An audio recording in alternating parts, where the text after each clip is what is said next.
Assalamualaikum warahmatullahi wabarakatuh. Selamat malam teman-teman Sugeng Dalu, sahabat Rusman. Apa kabar? Tentunya kita berharap semua senantiasa sehat walafiat, berbahagia bersama keluarga, dan tentu saja selalu menjalankan ibadah sesuai dengan keyakinan kita masing-masing. Oke, teman-teman, di antara Sultan Jogja ya, mulai dari Sultan pertama sampai yang kesekian kalinya ini, salah satu yang paling hebat ya, di samping Sultan Hamengkubuwono ke-1 sendiri, juga Sultan Hamengkubuwono ke-9. Sultan ke-9 ini adalah salah satu yang terhebat ya. Bagaimana kisahnya sehingga beliau dikatakan sultan yang terhebat di antara sultan-sultan Hamengkubuwono yang lain? Inilah kisahnya.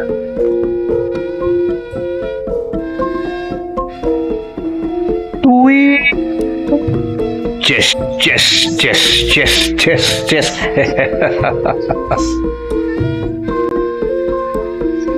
Malam semakin larut.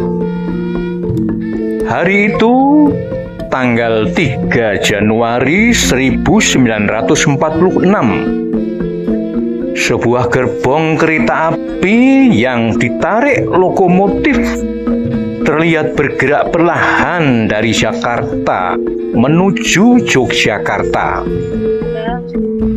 Kereta api itu bergerak tanpa lampu.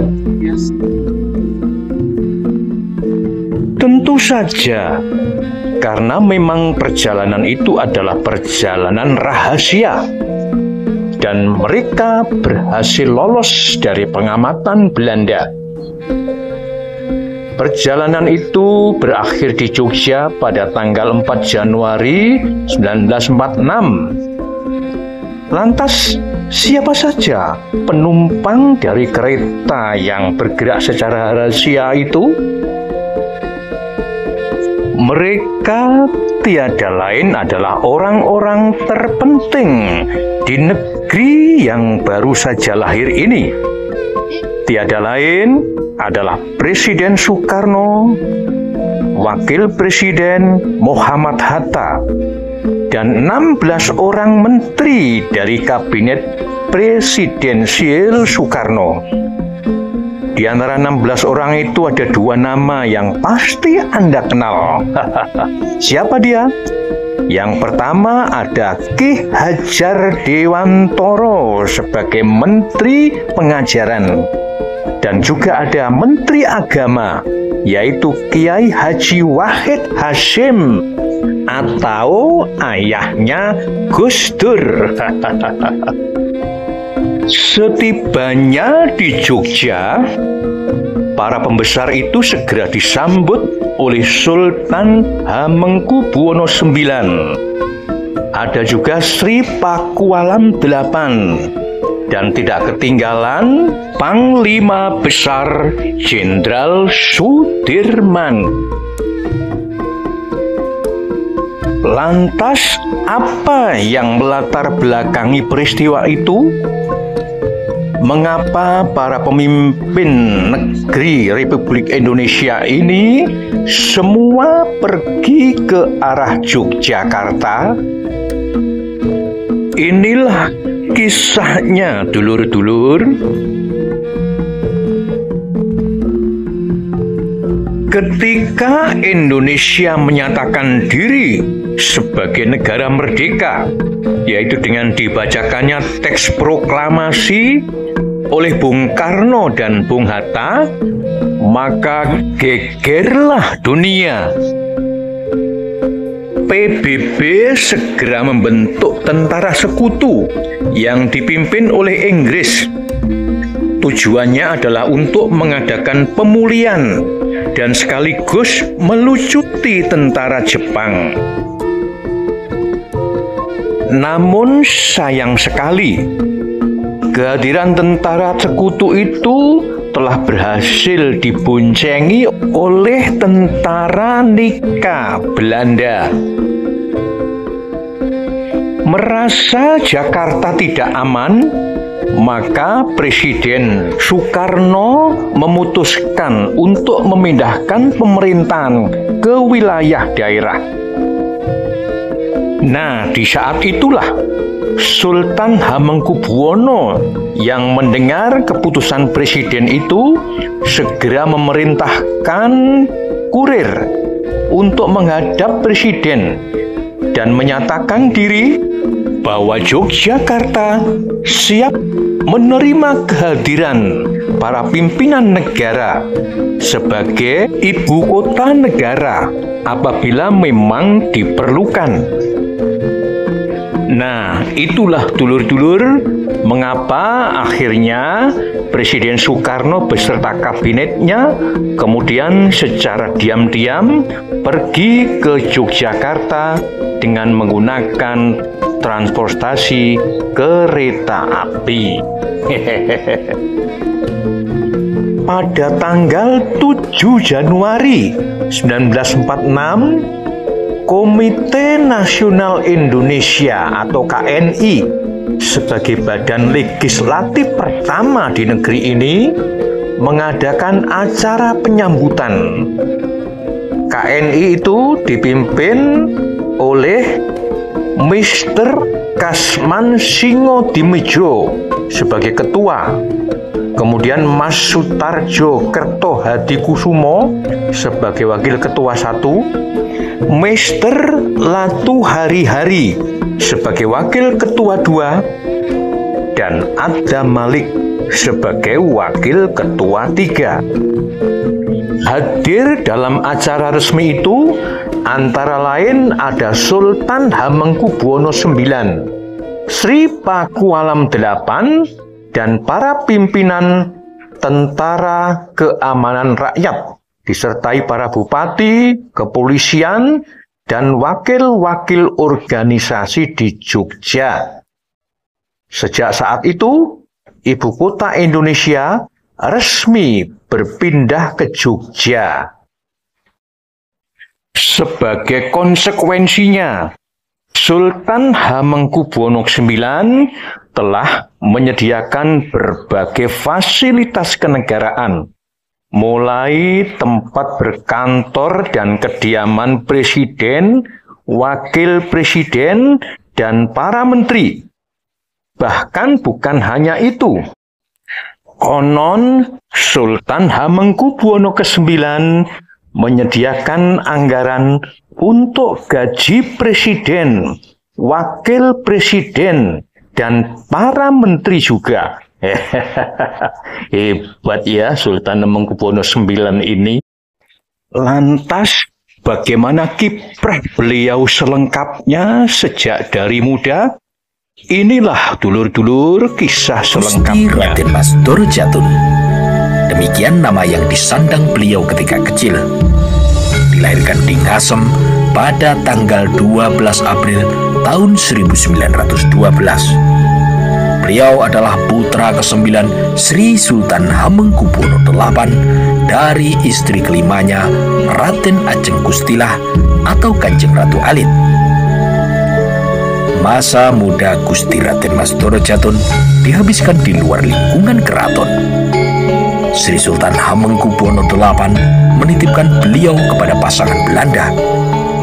Semenjak berusia 4 tahun, beliau dititipkan di rumah keluarga Mulder, seorang kepala sekolah Neutral Holland Javanese Hongen School. Pihak keluarga Mulder diberi pesan supaya mendidik Gusti Raden Mas Doro Jatun layaknya rakyat biasa.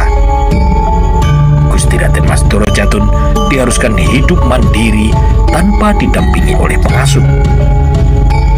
Nama keseharian beliau pun jauh dari kesan bangsawan keraton.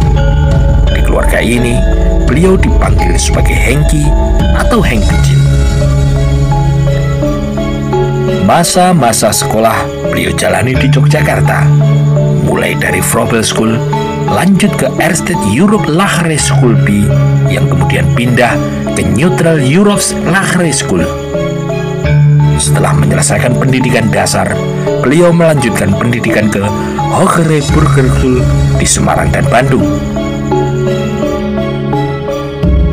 Jenjang pendidikan HBS belum tuntas ditempuh ketika ayahandanya memutuskan mengirim beliau bersama beberapa saudaranya ke Belanda. Setelah menyelesaikan gimnasium, beliau melanjutkan pendidikan di Leiden. Di sini, beliau mendalami ilmu hukum tata negara sambil aktif mengikuti klub debat yang dipimpin oleh Profesor Schreck. Pada masa pendidikan di Belanda ini pula, beliau berkenalan dan kemudian menjadi sahabat karib Putri Juliana yang kelak akan menjadi Ratu Belanda. Tahun 1939, peta politik dunia bergerak cepat. Tanda-tanda meletusnya Perang Dunia Kedua semakin jelas. Sri Sultan Hamengkubuwono VIII memutuskan memanggil pulang Gusti Raden Mas Doro Jatun meskipun yang bersangkutan belum menyelesaikan jenjang pendidikannya. Setibanya Gusti Raden Mas Doro Jatun di tanah air, beliau disambut langsung oleh Sri Sultan Hamengkubuwono VIII. Saat itu pula, Sri Sultan menyerahkan kepada Gusti Raden Mas Doro Jatun keris Kiai Joko Piturun. Keris Kiai Joko Piturun sebenarnya adalah atribut bagi putra mahkota, sehingga yang mengenakannya bisa dianggap sebagai calon penerus tahta. Selang beberapa hari kemudian, Sri Sultan Hamengkubuwono VIII wafat.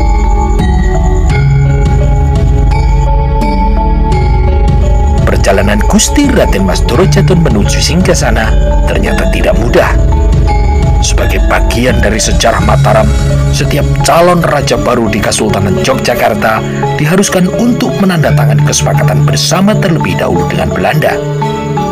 Politisi senior Belanda, Dr. Lucien Adam yang berusia 60 tahun harus berdebat panjang dengan Gusti Raden Mas Doro Jatun yang saat itu usianya baru menginjak 28 tahun.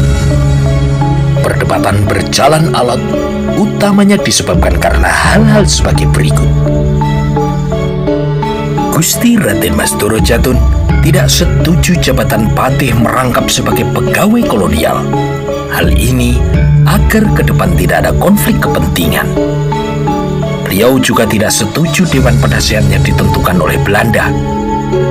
Beliau pun menolak pasukan atau prajurit keraton mendapat perintah langsung dari Belanda.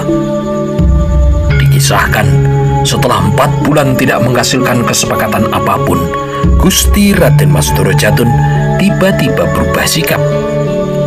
Hal yang begitu mengherankan diplomat senior Belanda tersebut karena Gusti Raden Mas Doro Jatun bersedia menerima semua usulan Dr. Lucien Adam. Di kemudian hari, beliau berkisah bahwa keputusan itu berdasar bisikan yang menyuruh beliau menandatangani saja kesepakatan yang diajukan karena Belanda tidak lama lagi akan pergi dari bumi Mataram. Pada tanggal 12 Maret tahun 1940 di Teratak Proboyekso, kontrak politik dengan Belanda yang berisi 17 bab dan terdiri dari 59 pasal beliau tanda tangani tanpa dibaca lagi. Kontrak tersebut berlaku semenjak Gusti Raden Mas Doro Jatun naik tahta. Hari Senin Pon, tanggal 18 Maret tahun 1940, beliau dinobatkan sebagai putra mahkota dengan gelar Pangeran Adipati Anom Hamengkunegoro Sudibyo Rojo Putro Narendra Mataram, dan dilanjutkan dengan penobatan beliau sebagai raja bergelar Sampean Dalem Ingkang Sinuwun Kanjeng Sultan Hamengkubuwono Senopati ing Ngalogo Abdurrahman Saidin Panetogomo Khalifatullah Kaping Songo. Di hari pelantikan tersebut, beliau berpidato dan mengeluarkan kalimat yang dikenang oleh semua orang hingga saat ini. Saya memang berpendidikan barat, tapi pertama-tama saya tetap orang Jawa.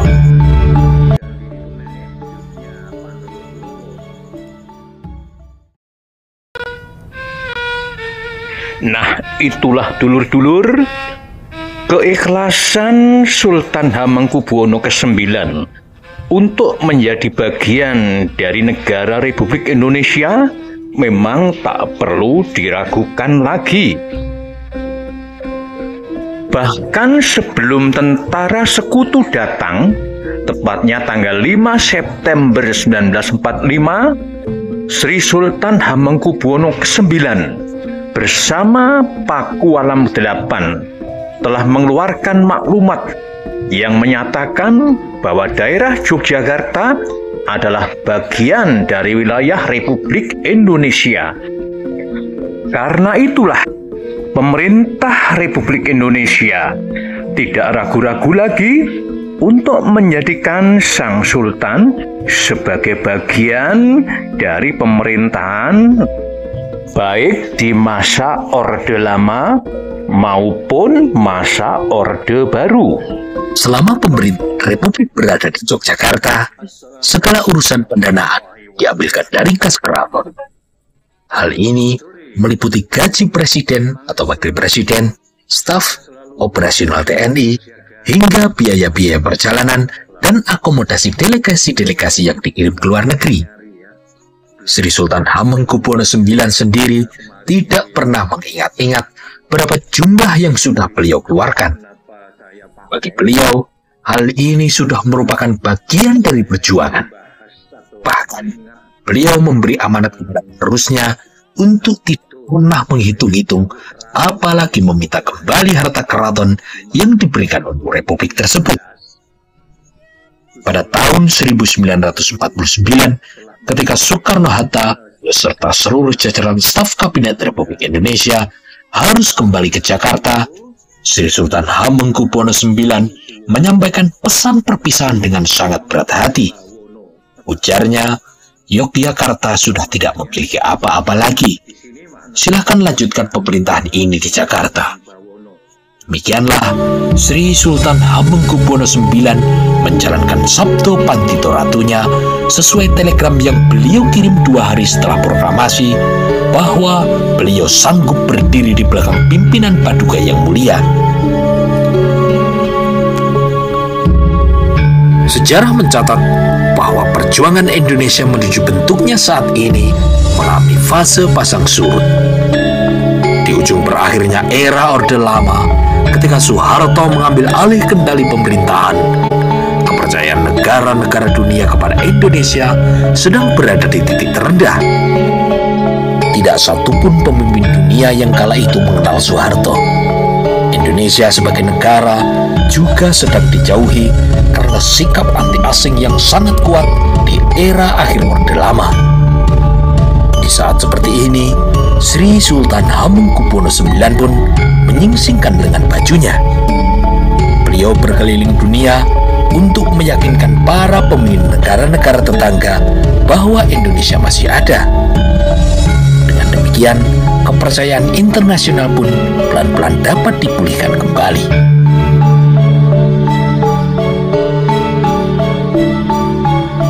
Seiring perjalanan Republik Indonesia sebagai sebuah negara, Sri Sultan Hamengkubuwono IX telah mengabdikan diri dalam berbagai posisi.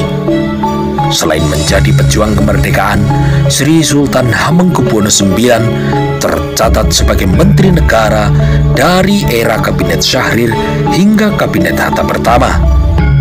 Di masa Kabinet Hatta kedua hingga pada masa RIS, beliau menjabat sebagai Menteri Pertahanan. Di era Kabinet Nasir, beliau menjadi Wakil Perdana Menteri. Beliau masih terus menjabat berbagai jabatan di tiap periode hingga pada tahun 1973 dan kemudian menjadi Wakil Presiden Republik Indonesia yang kedua. Jabatan itu beliau emban sampai tanggal 23 Maret tahun 1978. Selain berperan di bidang politik, Sri Sultan Hamengkubuwono IX juga ditetapkan sebagai Bapak Pramuka Indonesia.